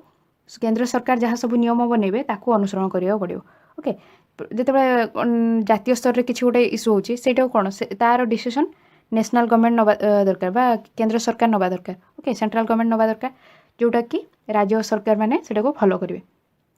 कहिना सेटा नेशनल इश्यू जातीय स्तर गोटे कोनोसी इश्यू हेले तार डिसीजन सेंट्रल गवर्नमेंट नबा दरकार the constitution contains lists that detail the issues that each tier of government can make laws on constitution संविधान रे लिस्ट अच्छी जोटा कि दर्शाऊँ सविशेष तथ्य देती विभिन्न इश्यू उपर जो थी कि प्रत्येक स्तर सरकार तांकर कौन लॉ बन पारे ओके नियम बन पारे इन एडिशन से कॉन्स्टिट्यूशन अच्छी in addition the constitution also specifies where each tier of government can get the money from for the work that it does या सहित संविधान में यहाँ पूरा भल भाव कहुई कि ओके दर्शाई कि प्रत्येक जो सरकार रोचे से टंका कौटू आने से जो कार्य कर से टंका से कौटू आने से दर्शाई under federalism the states are not merely agents of the federal government but draw their authority from the constitution as well federalism under रे जो स्टेट माने रोचंती राज्य सबू से केवल प्रतिनिधि नुहति फेडरल गवर्नमेंट से अधिकार रही क्षमता रही जोटा कि कॉन्स्टिट्यूशन से देछि ओके कॉन्स्टिट्यूशन रो संविधान रो क्षमता मिली प्रत्येक स्टेट को okay all persons in India are governed by laws and policies made by each of this level of government कौच कि प्रत्येक लोक इंडिया रो प्रत्येक जो लोक रोचंती इंडिया रो से जो गवर्नमेंट रोचे जो लेवल गवर्नमेंट रोचे state government central government and Panchayat Raj ये जो 3 लेवल गवर्नमेंट रोचे माने जहाँ सब नियम एवं पॉलिसी नीति करुँच से सब को लेकिन से कौन शासित होती ओके देन देखले आम इटा कौन देखले कि फेडरल गवर्नमेंट अंडर रे आमर 3टा गवर्नमेंट रोचे central government state government and रोचे पंचायत राज ओके ये 3टा को 3 स्तर 3 टायर गवर्नमेंट रोचे 3 स्तर गवर्नमेंट रोचे और प्रत्येक इंडिविजुअल समस्त प्रत्येक गवर्नमेंट कौन रूल अच्छी एवं पॉलिसीज अच्छी प्रत्येक गवर्नमेंट निजर रूल आउ पॉलिसी बनाउछंती ता हिसाब से एरिया पर्सन माने सब कौन ताको मानुछंती ओके किसी जदि इश्यू रोचे नेशनल लेवल से लॉ बनाऊँ कि नेशनल सेंट्रल गवर्नमेंट से लॉ बनइब सेंट्रल स्तर में नेशनल इश्यू जदि किसी है सेंट्रल गवर्नमेंट तापाई लॉ बनइब ओके एवं स्टेट गवर्नमेंट मानक एरिया जहाँ सब लॉ पॉलिसी बनवाई ऑटोनोमी मिली स्वायत्त शासन मिली ओके से पावर को यूज करेंगे और कॉन्स्टिट्यूशन रे एटा मध्य मेंशन अछि कि से जो कार्य कर कौटू टंका आनबे सेटा मध्य मेंशन अछि ओके सब किछि हमर एठी कॉन्स्टिट्यूशन रे मेंशन अछि जोटा कि फेडरलिज्म रे देखौछि फेडरलिज्म हला कोन देखितले फेडरलिज्म हला हमर कोन जो मोर देन वन लेवल जो गवर्नमेंट रोचे सरकार रोचे गोटे देश रे गोटे रु अधिक स्तर जो सरकार रोचे सेटा फेडरलिज्म कहउछन ओके देन कहछि पार्लियामेंटरी फॉर्म ऑफ गवर्नमेंट संसदीय स्तर जो सरकार अछि से विषय पढिबा The different tiers of government that you just read about consist of representatives who are elected by the people. जो विभिन्न स्तर तुम सरकार विषय पढ़ लो बर्तमान ओके से सब कौन विभिन्न रिप्रेजेंटेटिव नहीं विभिन्न प्रतिनिधि मानक नहीं से सब सरकार तैयारी जो माने कि लोक मान द्वारा निर्वाचित होता your class 7 book began with the story of Kanta who was standing in line to vote during an election तुम क्लास 7 रो बही आरंभ होता गोटे गपरू जोटा कि कांता को लेकिन जे कि इलेक्शन पाई निर्वाचन पाई गोटे लाइन रे ठिया होता भोट दवापाई ओके से भोट दवापाई गोटे लाइन रे ठिया होता से विषय देला देन कौच the constitution of India guarantees universal adult suffrage for all citizen. भारतर संविधान यहाँ लिखित भाव में ग्यारंटी दूसरी प्रतिश्रुति दूसरी कि प्रत्येक सिटीजन मानकर नागरिक मानकर अधिकार अच्छे भोट देवाई। ओके यूनिवर्सल एडल्ट सफ्रेज कौन प्रत्येक नागरिक भोट देवार अधिकार अच्छे 18+ जो मैंने 18 वर्ष ऊर्ध्व जो मानक से समस्त को भोट देवार अधिकार अच्छे से कौन भी कास्ट कौन भी रिलीजन हेले धर्म जाति एवं से सब को देखा जाए किंतु समस्त ये कौन अधिकार अच्छे भोट देवाई। Okay when they were making the constitution the members of the constitution assembly felt that the freedom struggle prepared the masses for universal adult suffrage and that this would help encourage a democratic mindset and break the clutches of traditional caste class and gender hierarchies। कुछ कि जितेबाला constitution assembly सदस्य मैंने संविधान लिखुले okay जो संविधान तैयारी करते यहाँ अनुभव करते कि जो स्वाधीनता संग्राम से सब लोक मान प्रिपेयर कर भोटिंग राइट जो रहा दरकार समस्त ओके समस्त भोटिंग जो राइट रहा दरकार सिटीजन मानकर से समस्त को प्रिपेयर कर एंड यहाँ हेल्प करमती गोटे कन्स्टिट्यूशन फॉर्म कले यहाँ हेल्प कर कौन गणतंत्र मनोभाव रखापी उत्साहित कर हेल्प कर जो ट्रेडिशन थिला सब कास्ट सिस्टम क्लास एवं जेंडर लिंग को लेकिन कास्ट को लेकिन रिलीजन को लेकिन ये सब जो जिनस थिला आगुरी से भांगा को हेल्प कर ओके हेल्प करवा एवं समस्त माइंडसेट को डेमोक्रेटिक कर गणतांत्रिक करने को हेल्प कर अनुभव करते। This means that the people of India have a direct role in electing their representatives. यार अर्थ है कि भारत लोक मानकर गोटे प्रत्यक्ष भाव में कौन भूमिका रही प्रतिनिधि रोचंती निर्वाचित करने को। Also every citizen of the country irrespective of his has social background can also contest in election. या सहित देशर प्रत्येक नागरिक से कौन भी जेंडर रही था मेल होता फिमेल होता कौन भी सोशल बैकग्राउंड रू आसी था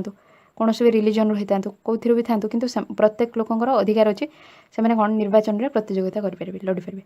this representatives are accountable to the people. ये जो प्रतिनिधि मैंने रोचंती से मैंने कौन लोक मान उत्तरदायी रहे ओके कहीं से रिप्रेजेंटेटिव को लोक मैंने भोट देकी पावर देती से डिसीजन हाँपाई जदि से किसी भी ये कर कौन दायित्वधीन से रे लोक मानी से सब उत्तरदायी रिप्रेजेंटेटिव मैंने रे प्रतिनिधि मैंने रे। You will read more about why representation is crucial to democratic functioning in unit 2 of this book. तुम्हें ये बुक यूनिट 2 रे अधिक पढ़ो कि गणतांत्रिक कार्यपाई रिप्रेजेंटेशन बा प्रतिनिधि मानकर दायित्व केते गुरुत्वपूर्ण रोचे से विषय पढ़ो। ओके तो आम ये पार्लियामेंटारी फॉर्म ऑफ गवर्नमेंट देखिले कि लोक मानकर अधिकार रोचे से जी प्रतिनिधि चूज करेंगे भोट देकी प्रत्येक सिटीजन मानकर अधिकार अच्छे से निजे कौन इलेक्शन लड़ी पारे से कौन कन्स्टिट्यूशन में लिखा अच्छे से अधिकार मिलूँ कौन भी बैकग्राउंड रही था कौन भी कास्ट सिस्टम रही था समस्ते इलेक्शन लड़ी पारे समस्त को अधिकार मिली भोटिंग पाई। ओके कौन भी कास्ट रिलीजन कौन भी बैकग्राउंड आसते से भोट करेंगे जो मैंने कि सिटीजन मैंने 18+ लोक मैंने ओके यहाँ हेल्प कर जहाँ सब ट्रेडिशनल कास्ट सिस्टम थिला से सब को ब्रेक करने को। ओके यहाँ देखिले पार्लियामेंटारी फॉर्म ऑफ गवर्नमेंट एंड देखिले फेडरलिज्म आज देखिले देन नेक्स्ट कौच कि नेक्स्ट हूँ सेपरेशन ऑफ पावर्स यहाँ आम नेक्स्ट क्लास पढ़ा। ओके जदि आप वीडियोटा आज हेल्पफुल है तो वीडियो लाइक करेंगे चैनल को यदि सब्सक्राइब करना तो करेंगे और सब्सक्राइब बटन साइड में ऑल नोटिफिकेशन प्रेस कले जो नुआ वीडियो आसे आपको नोटिफिकेशन मिल जाए आप फ्रेंड मान जहाँ भी नीड अच्छे से सेयार करेंगे। यार प्रीवियस वीडियो आप वीडियो डिस्क्रिप्शन चेक करेंगे कि चैनल प्लेलिस्ट चेक करेंगे। Okay thank you thanks for listening. Hi everyone welcome to learning to the आज हम पढ़ा क्लास 8 पॉलिटर चैप्टर 1 तो इंडियन कॉन्स्टिट्यूशन रे सेपरेशन ऑफ पावर्स। कॉन्स्टिट्यूशन रो की फीचर्स रे एटा थर्ड फीचर हम पढ़ुचंदी या प्रीवियस क्लास में फेडरलिज्म एंड पढ़ी पार्लियामेंटारी फॉर्म ऑफ गवर्नमेंट विषय आज हम पढ़ा सेपरेशन ऑफ पावर शक्तिर केमती विभाजन होती ओके क्या को रूल दिखाई कार्य करने क्या को रूल दिखाई से विषय पढ़ा। According to the constitution there are 3 organs of government. संविधान अनुसार सरकार 3टा कौन अंग अच्छी ओके 3 इंपोर्टेंट पार्ट अच्छी सरकार these are the legislature the executive and the judiciary माने किए legislature executive and judiciary. Legislature को मैंने जो आम इलेक्ट कर जो निर्वाचित कर जो प्रतिनिधि मानक आम चूज कर लेजिस्लेचर कहुच्छे। एग्जीक्यूटिव जो मैंने कि जो लॉ फॉर्म होची सब नियम ताकू कौन इम्प्लीमेंट कर कार्यकारी कर सरकार को चलाउछन जमती कि आईएएस ऑफिसर माने ओएस ऑफिसर माने पुलिस माने मानू एग्जांपल नहीं पारे। जुडिशियरी जमती कि सब जो विचारपति वर्ग से कहुच्छे जुडिशियरी ओके विचारपति मान देन कही the legislature refers to our elected representatives. Legislature क्या रेफर कर जो निर्वाचित प्रतिनिधि मानक लेजिस्लेचर बोली कहुच्छे। The executive is a smaller group of people who are responsible for implementing laws and running the government. कहे कि एग्जीक्यूटिव गोटे स्मॉल ग्रुप्र लोक मानी जो मैंने कि दायित्व थाए कि से जहाँ सब नियम अच्छे कार्यकारी करेंगे और सरकार को चलेबे ये सब कार्य को मैंने करते एग्जीक्यूटिव मैंने। ओके देन कहे the judiciary of which you will read more in unit 3 of this book. कहे जुडिशियरी मान विषय विचारपति मान विषय से विषय तुम यूनिट 3 रे बुक रे अधिक पढ़। Refers to the system of courts in this country. Judiciary क्या रेफर कर कि जो सिस्टम ऑफ कोर्ट रही देश जो विचारालय रही सब अदालत रही से सिस्टम को कहुच्छे जुडिशियरी। ओके देन कहे in order to prevent the misuse of power by any one branch of government the constitution says that each of this organ should exercise different powers. कहे कि जो पावर सब दिखाई सब organ को different part जमती कि legislature and executive and judiciary कौन पावर सब डिवाइड कराई कार्य विभिन्न प्रकार कार्य समस्त अलग अलग दिखाई कौन पर कराई कि सेमाने जो शक्ति रही पावर रही डिसीजन मेकिंग ताको जमी अपव्यवहार न करती यटा को रोकने से कौन पावर डिस्ट्रीब्यूशन कर। तो constitution says that each of this organs should exercise different power. संविधान कहे कि जो डिफरेंट ऑर्गन रही समस्ते कौन अलग अलग कार्य करवा दरकार। ओके नहले जनक पाखे सब पावर रही से जब सब डिसीजन नब तो से पावर मिसयूज करें। जमी आम ये चैप्टर पढ़ी कि क्लास मॉनिटर जमी क्लास रे तार पावर मिसयूज करूला देखी कि जो टीचर न थे तार जहाँ पर राग थे से टीचर पाखे ता विषय रिपोर्ट करता। ओके ये कौन जनक हाथ में पावर रही से मिसयूज होती से तुम देखी स्कूल कौन दुईटा मॉनिटर कराई था boys monitor girls monitor. Okay जमी कई कहार पावर मिसयूज न करेंगे। Through this each organ acts as a check on the other branch of government. या द्वारा कौन होता है ना गोटे ऑर्गन जुडिशियरी लेजिस्लेचर कि एग्जीक्यूटिव कौन भी गोटे ऑर्गन आ गोटे जो पार्ट रोचे ऑर्गन उपर कौन ताऊपर चेक रखी था। ओके तार ऊपर नियंत्रण रखी था ना जमीती कि मिसयूज करेंगे पावर। ओके प्रत्येक नियंत्रण रखी था and this ensures the balance of power between all three. और यहाँ सुनिश्चित करता है कि ये तीन जनों भितर पावर जमी बैलेंस रतुलन रही कहीं कहार पावर को मिसयूज न करेंगे। ओके एग्जीक्यूटिव मिसयूज कले जुडिशियरी अच्छे से जुडिशियरी लेजिस्लेचर किसी कले से कौन जुडिशियरी एग्जीक्यूटिव मैंने अच्छा कहीं जमी कहार पावर को मिसयूज करेंगे। तुम्हें देखी कि सुप्रीम कोर्ट कहीं भी किसी पावर मिसयूज कले एग्जीक्यूटिव मैंने कौन किसी भी पनिशमेंट दे थाए। ओके देन कहे the word state is often used in this chapter. ये चैप्टर रे जो वर्ड स्टेट रही बहुत थर व्यवहार कराई। This does not refer to state government. यहाँ कौन राज्य सरकार को दर्शाऊनी स्टेट जो स्टेट वर्डटा राज्य सरकार को दर्शाऊनी। Rather when we use state we are trying to distinguish it from government. बरं जिते आम स्टेट को यूज कर स्टेट वर्ड को यूज कर आम यहाँ व्यवहार कर कौन पार्थक्य दर्शाई सरकार ठू ये वर्डर पार्थक्य कौन रही है दर्शाई आम से स्टेट वर्ड को व्यवहार कर। Government is responsible for administering and enforcing law. गवर्नमेंटर सरकार कौन दायित्व रही कि से सब लॉ सब कौन देवे लॉ बनइबे और कार्यकारी करेंगे। ओके यहाँ रोचे सरकार कौन कार्य रोचे दायित्व रोचे। तो government can change with election. Government कौन ना इलेक्शन हेले चेंज हो निर्वाचन हेले जो गवर्नमेंट रोचे से चेंज होते बीजेपी गवर्नमेंट रोचे से चेंज होते कांग्रेस गवर्नमेंट रोचे देखुं आम इंडिया एमती चेंज हो इलेक्शन हेले। The state on the other hand refers to a political institution that represents a sovereign people who occupy a definite territory. State कौन दर्शाऊँ स्टेट दर्शाऊँ कि गोटे कौन राजनैतिक संस्था जोटा कि गोटे एरिया जो लोक मैंने रोचे सब गोटे जगह रोचे सार्वभौमत्व को दर्शाऊँ कि जहाँ सब कार्य से एरिया करने कथा को से एरिया से कार्य करने को देखा कौन स्टेट दर्शाऊँ। ओके देन कहे कि we can the speak of the Indian state the Nepal state is. तेणु आम कौन कहीपर कि इंडियन स्टेट कहीपर नेपाल स्टेट कहीपर। ओके तो Indian state has a democratic form of government. Indian state रे गोटे गणतंत्र सरकार अच्छी। The government or the executive is one part of the state. सरकार जो रोचे सरकार है स्टेट रो गोटे पार्ट। ओके जो इंडियन स्टेट रोचे पूरा इंडिया को जो कहते हैं इंडिया स्टेट रे गवर्नमेंट सरकार है गोटे अंश। ओके सरकार और द एग्जीक्यूटिव से मैंने हेले गोटे अंश। The state refers to more than just the government and can not be used interchangeably with it. कहे कि स्टेट रेफर कर गवर्नमेंट रू यहाँ अधिक है यहाँ केवल गवर्नमेंट नुह स्टेट आ गवर्नमेंट ये आम देखुं कि दुईटा अलग जिनस स्टेट जहाँ से गवर्नमेंट नुह। ओके स्टेट गवर्नमेंट रू बहुत अधिक and cantt B used interchangeably with it. तेणु आम स्टेट आउ गवर्नमेंट को इंटरचेंजेबली यूज करें स्टेट जगह आम गवर्नमेंट कहींपारे कि गवर्नमेंट जगह आम स्टेट कहींपारे ओके ये दुटा पूरा अलग जिनस स्टेट जो रोचे इंडियन स्टेट पूरा इंडिया रे आम इंडियन स्टेट रे तार गोटे अंश हूँ गवर्नमेंट ना कि आम गवर्नमेंट बदल में इंडियन स्टेट को यूज करें ओके दुटा पूरा अलग जिनस ओके तो आज आम पढ़ले कि पावर केमती डिस्ट्रीब्यूशन हो प्रत्येक 3टा बॉडी मेन रोचंती legislature executive and judiciary legislature हेले जो मानक आम इलेक्ट करछंती रेफर्स टू इलेक्टेड रिप्रेजेंटेटिव निर्वाचित होता प्रतिनिधि मानक लेजिस्लेचर कहूँ एग्जीक्यूटिव कौन स्मॉल ग्रुप ऑफ लोक जो माने कि रेस्पॉन्सिबल होता लॉ इम्प्लीमेंट करवा और कार्य करने रेस्पॉन्सिबल ओके जुडिशियरी कौन जुडिशियरी है सिस्टम ऑफ कोर्ट गोटे सिस्टम ऑफ देशर जो कौन अदालत सब रही तार सिस्टम को कहूँ जुडिशियरी ओके ये 3टा को कौन डिवाइड कराई जहाँद्वारा कि कहीं भी कହାର पावर मिसयूज करेंगे ओके समस्त अलग अलग पावर दिखाई जहाँद्वारा कि समस्ते समस्त चेक रखिए नियंत्रण रखिए और ये गोटे बालांस पावर पावर गोटे संतुलन रही भी कହାର पावर को मिसयूज करेंगे और प्रत्येक प्रत्येक प्रत्येक बॉडी माने जुडिशियरी एग्जीक्यूटिव एंड लेजिस्लेचर प्रत्येक नियंत्रण रखिए ओके ये देखिए सेपरेशन ऑफ पावर्स एंड देखिए कि स्टेट आउ गवर्नमेंट दुटा अलग अलग जिनस यहाँ गोटे जिनस नुह इंडियन स्टेट है गोटे कौन होल थिंग ता भितर जाऊँगी गवर्नमेंट ना कि गवर्नमेंट को आम इंडियन स्टेट ये दुटा को इंटरचेंजेबली व्यवहार करें ओके इटा सेम बस से सिनोनिम नुह इंडियन स्टेट बदल आम गवर्नमेंट कहींपारे इंडियन स्टेट रे गवर्नमेंट गोटे अंश ओके पार्ट गवर्नमेंट चेंज होची प्रति थर इलेक्शन हेल्ले गवर्नमेंट चेंज होची किंतु इंडियन स्टेट कौन स्टेट ही रही ना ओके तो आम आज ये पढ़ले यदि आप वीडियोटा आज हेल्पफुल होती तो वीडियो लाइक करेंगे चैनल को यदि सब्सक्राइब करना तो करने और subscribe button side all notification press कले जिते नुआ वीडियो आसे आपको नोटिफिकेशन मिल जाए जहाँ भी नीड अच्छे आप फ्रेंड मान सहित शेयर करूँ एवं यार प्रीवियस वीडियो आप वीडियो डिस्क्रिप्शन में चेक करेंगे कि चैनल प्लेलिस्ट चेक करेंगे okay thank you thanks for listening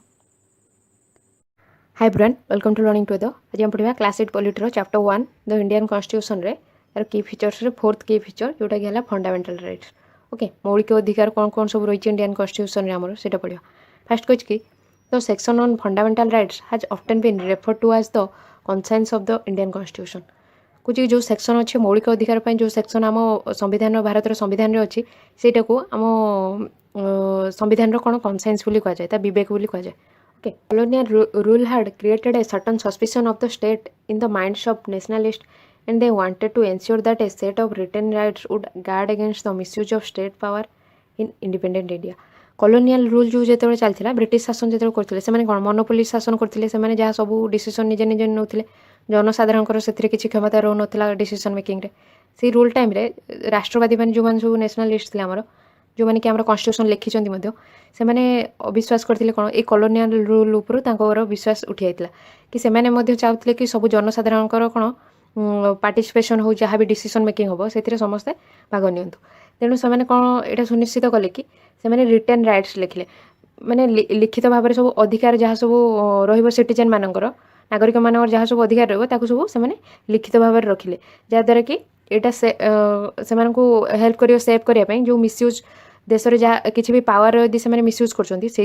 citizen मान प्रोटेक्ट कर ओके रक्षा कर रिटर्न राइट्स सब करते ओके लिखित अधिकार fundamental rights they are for protect citizens against the arbitrary and absolute exercise of power by the state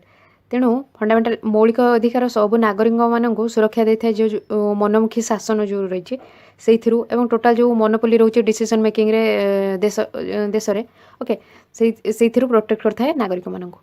the constitution thus guarantees the rights of individuals against the state as well as against other individuals तेणु संविधान यहाँ प्रतिश्रुति देता प्रत्येक individual को देश कि कौन अन्य व्यक्ति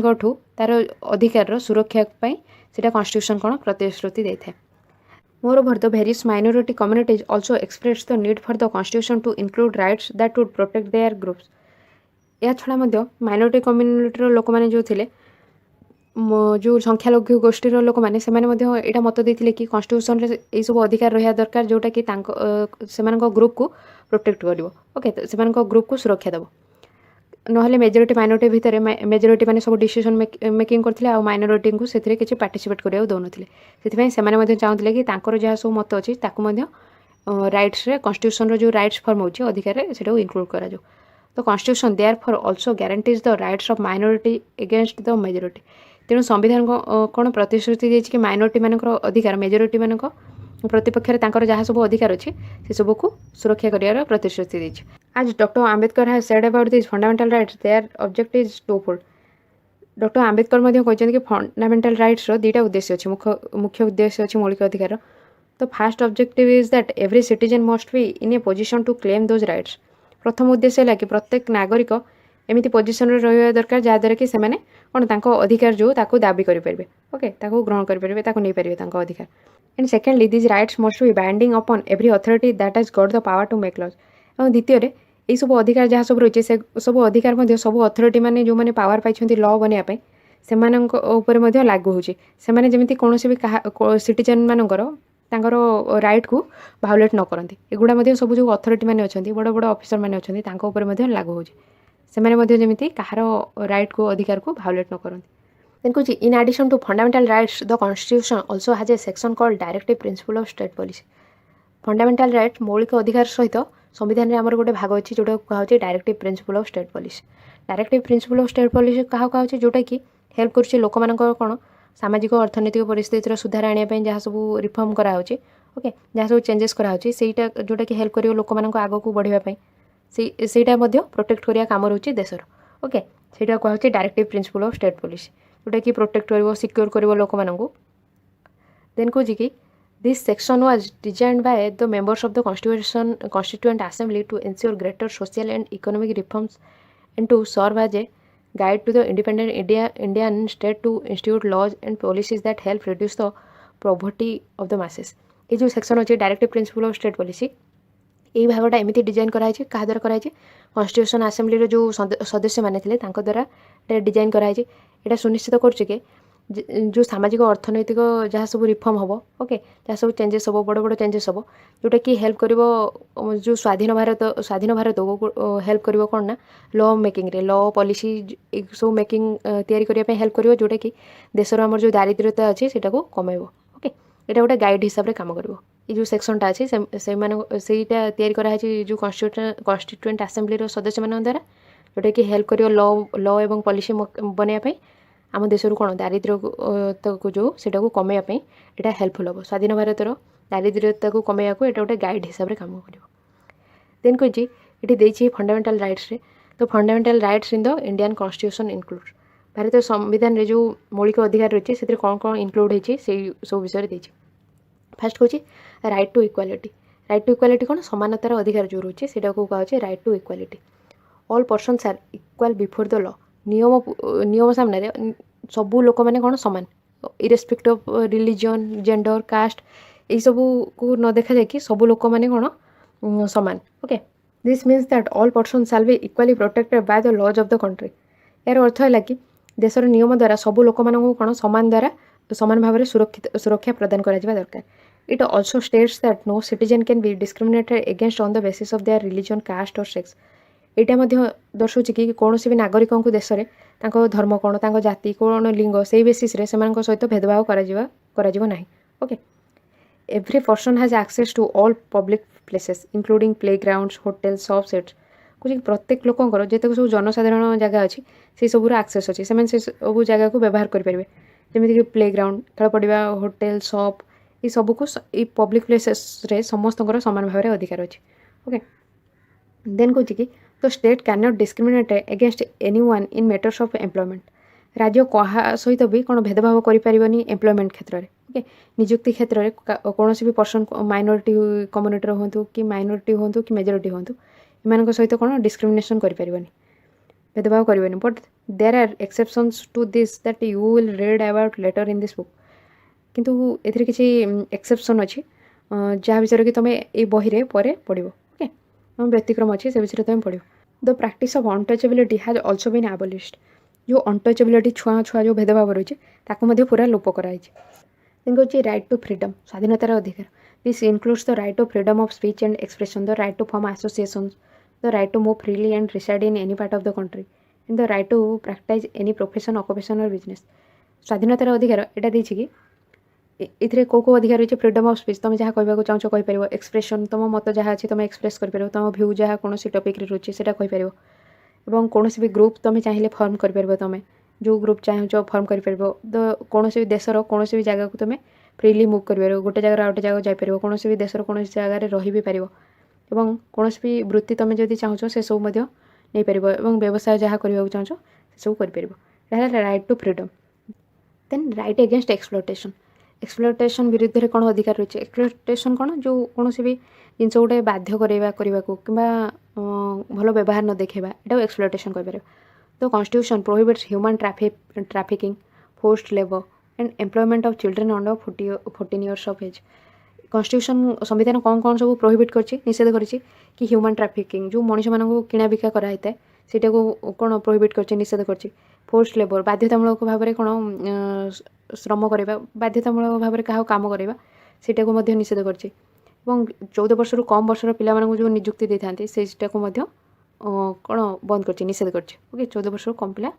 काम करें कौन जो फैक्ट्री मानक काम करते से सब करें यहाँ कहुचे राइट एगेन्स्ट एक्सप्लोटेशन। देन कौन fourth right to freedom of religion. Okay कौन से धर्म जो ग्रहण करवा तार अधिकार से विषय कहे। Religious freedom is provided to all citizens. धार्मिक अधिकार धार्मिक स्वाधीनता सबू नागरिक मान दिखाई। Every person has the right to practise profess and propagate the religion of their choice. प्रत्येक नागरिक यहाँ अधिकार अच्छे कि कौन भी धर्म को सेमाने ग्रहण करें। ओके कौन भी धर्म को सेमाने प्रैक्टिस करें मानिपारे कौन भी धर्म को सेमाने प्रैक्टिस करें प्रोफेस करें मानिपारे एंड प्रोपागेट करें मत प्रचार करें से सब धर्म विषय ये समस्त फ्रीडम अच्छे। Okay the religion of their choice जो धर्म इच्छा जो चॉइस जो धर्म नापी से सब नहीं पारे। देन कौन cultural and educational right. Cultural and educational right कौन रोचे कल्चरल जमी सांस्कृतिक और शिक्षागत कौन भी अधिकार कौन कौन रही। तो constitution states that all minorities religious or linguistic can set up their own educational institution in order to preserve and develop their own culture. संविधान यहाँ कहे कि माइनॉरिटी माने जो संख्यालघु गोष्ठी रोचंती रिलीजियस ग्रुप कौन सी धार्मिक ग्रुप रोचंती कि कौन सी भाषार लोक रोचंती से माने निजर कौन शिक्षागत अनुष्ठान निजर सेट करें कौन प्रतिष्ठा करें कौन पाई कि से सब तांकर जो धर्म कि भाषा से सब को प्रिजर्व करने साहित्य रखापी से सब कौन निजर शिक्षागत अनुष्ठान प्रतिष्ठा करें और निजर कल्चर डेभलप निज सांस्कृतिक कला रही से सब को डेभलप करने से शिक्षागत अनुष्ठान निजर प्रतिष्ठा करें। Then 6 right to constitutional remedies. संविधान प्रतिकार अधिकार कौन रही देखा। This allow citizens to move the court if they believe that any of their fundamental rights have been violated by the state. प्रत्येक नागरिकों यहाँ अधिकार अच्छे कि देशर यदि से कौन भी अधिकार को यदि वायोलेट कराला ओके ताको भंग कराला तो से कोर्ट को जापर। ओके कोर्ट को जापर से कंप्लेन करेंगे यहाँ कॉन्स्टिट्यूशनल रिमेडी रही है अधिकार प्रत्येक नागरिकों। ओके जदि से भावचे विश्वास कर अधिकार को भंग कराई तो से कॉन्स्टिट्यूशनल राइट कॉन्स्टिट्यूशनल रिमेडी रे कोर्ट को मूव करेंगे। तो आम 6टा देखले कौन रही मेनली राइट ऑफ इक्वालिटी समानतार अधिकार समस्त को समानतार अधिकार मिले कौन भी धर्म जाति लिंगर हेले समस्त को समानतार अधिकार मिले कौन भी कौन पब्लिक प्लेसेस जनसाधारण जगह को समस्ते जापर समस्त से समानतार अधिकार क्या सहित भी कौन भेदभाव करानी एम्प्लॉयमेंट नहीं कि नियुक्ति कौन से माइनॉरिटी मेजोरिटी ग्रुप एमती कौन डिस्क्रिमिनेशन कराबनी भेदभाव करा ये सब कौन रही राइट टू इक्वालिटी समानतार अधिकार। अनटचेबिलिटी को आबोलिश कराई पूरा लोप कराई। Right of freedom of speech कौन से जहाँ कहार भी किसी मत अच्छे से मैंने कौन फ्रीडम ऑफ स्पीच से मैंने कहींपारे। देन फ्रीडम ऑफ एक्सप्रेशन मत व्यक्त करेंगे कौन से ग्रुप को जॉइन करेंगे और फ्रीली देशर कौन भी जगह को जापर ये सब रोचे राइट ऑफ फ्रीडम। देशर कौन भी जगह जगह को जाकि रहीपर मुव करेंगे देशर कौन जगह जाकि कौन गोटे जगह आउटे जगह जापर प्रैक्टिस करेंगे कौन भी बिजनेस करेंगे कौन भी ऑक्युपेशन नहीं पारे वृत्ति नहीं पारे। एक्सप्लोटेशन एगेन्स्ट से राइट अच्छे कि अंडर 14 एज पिला कौन भी कौन लेबर वर्क कराଯିबनी फोर्स्ड लेबर कराजिबनी ह्यूमन ट्रैफिकिंग कराजिबनी से सब राइट एगेन्स्ट एक्सप्लोटेशन अच्छे। Then right to freedom of religion धार्मिक जो स्वाधीनता कौन भी धर्म कहीं भी नहीं पारे और ताको प्रैक्टिस करेंगे तार प्रचार करेंगे। एजुकेशनल राइट जमीक कि कौन धर्म भाषार और माइनॉरिटी कम्युनिटी लोक मैंने जो जहाँ भी एजुकेशनल इंस्टीट्यूशन शिक्षागत अनुष्ठान प्रतिष्ठा करने चाहते से करेंगे कल्चर को प्रिजर्व करने साहित्य रखापी आग को से एजुकेशनल इंस्टीट्यूशन सेटअप करेंगे। कन्स्टिट्यूशनल लिमिट रही जितक सब अधिकार या पूर्व आम पढ़े जो 5टा अधिकार रहा ता भर कौन भी अधिकार जदि कौन भी सिटीजन को लगुच कि तार कौन भी अधिकार को कौन भायोलेट कराई भंग कराई तो सी जापर कोर्ट को ओके सहीटा रोचे कन्स्टिट्यूशनल लिमिट ये सब जो राइट्स रही cultural educational right right of freedom of religion right against exploitation right to freedom right to equality ये सब भी भंग हेल्ले से जापर कौन राइट कोर्ट को जापर जोटा कि अच्छे right to constitutional limit then कही which fundamental rights will the following situations violate ये जो दिखाई सब सिचुएशन देती या भितर कौ सिचुएशन में कौ मौलिक अधिकारटा भायोलेट हो भंग कराई से विषय कही डिस्कसन करेंगे if A 13 year old child is working in A factory manufacturing carpets जदि गोटे 13 वर्ष पिला जो कार्पेट मैन्युफैक्चर हो फैक्ट्री से काम कर कौ फंडामेंटल राइट को भायोलेट कर जो यहाँ कि राइट एगेंस्ट एक्सप्लोटेशन ये देखते कि चिल्ड्रेन अंडर 14 एज रे जो कम कर से निजुक्ति दिखाई सेटा को कहुचे right against exploitation okay right against exploitation under रे जाउची ए सिचुएशन रे देन कही if a politician in one state decides to not allow labourers from other states to work in his state जदि गोटे पॉलिटिशियन अलाउ करूनी गोटे स्टेट्र labour को आ गोटे स्टेट्रे जाए कम करिया को यहाँ कौ राइट्र भायोलेसन होची राइट टू फ्रीडम ओके हाँ राइट टू फ्रीडम जो रही है भायोलेट होती जो कही कि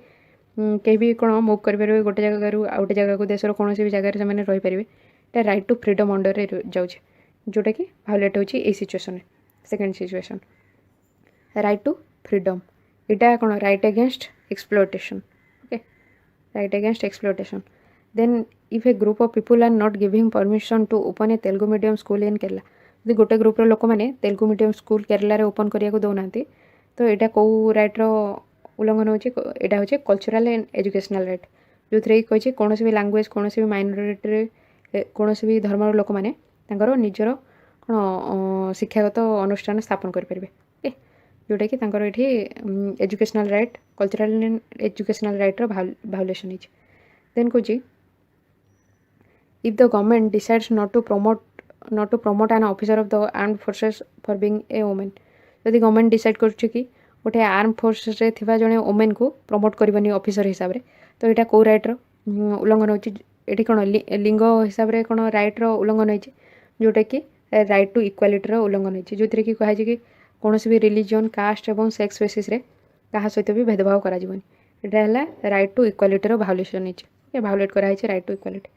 ओके ये सिचुएशन सब देखले तो देखले कि आज पढ़ले फंडामेंटल राइट्स रोचे फंडामेंटल राइट है आम संविधान कन्साइंस तार विवेक फंडामेंटल राइट आमको हेल्प कर कौन स्टेट रे कहीं भी जमी कहार पावर मिसयूज न करा प्रत्येक नागरिक से मौलिक अधिकार मिल से सब रिटेन फॉर्मेट रे कन्स्टिट्यूशन असेंबली जो मैंने मेंबर थे से रिटेन फॉर्मेट रे लिखिं आम संविधान रे देन देखले कि माइनोरिटी मानक ये प्रोटेक्ट कराई समस्त राइट मिली ओके ये सब आज पढ़ले फंडामेंटल राइट्स देन नेक्स्ट पढ़ा आम नेक्स्ट पढ़ा सेकुलरिज्म नेक्स्ट क्लास रे सेकुलरिज्म पढ़ा यार प्रीवियस वीडियो आप वीडियो डिस्क्रिप्शन में चेक करेंगे